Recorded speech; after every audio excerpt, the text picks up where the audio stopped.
Tell me why. Is it because of policy difference that President Trump is for this and Joe Biden is not, that you are for President Trump? Or is it more that the president is so vocal every day in his spoken support for law enforcement? What's the biggest reason?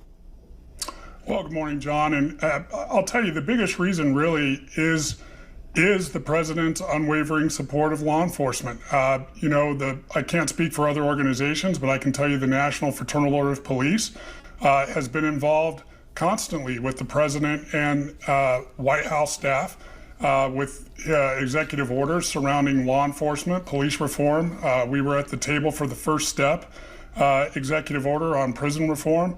He engages us. He engages law enforcement in those important decisions, and he has clearly and continually voiced his support for police officers, even during these turbulent times.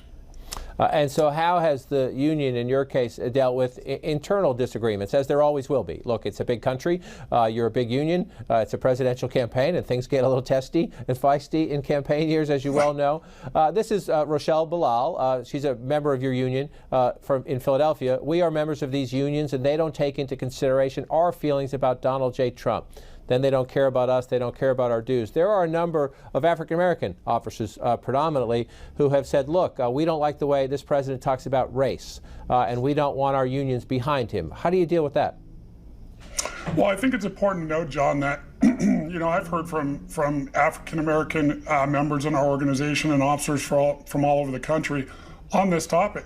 And I think it's important to note that there are many African-American officers that are happy with our endorsement of President Trump. But for those that are not, and in this particular situation, this is what I would say.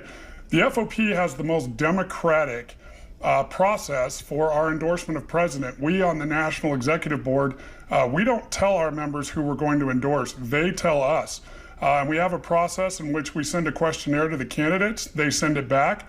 We distribute that questionnaire to our local lodges and to all our members, and all of our members have an opportunity to go to those lodge meetings and have the discussion and have their vote. And so I don't know, we're absolutely open to talking about how we can make that process better if there are those of our members that feel that their voices haven't been heard.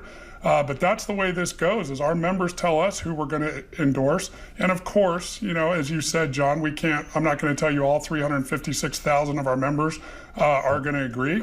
But overwhelmingly, they voted to endorse Donald Trump. And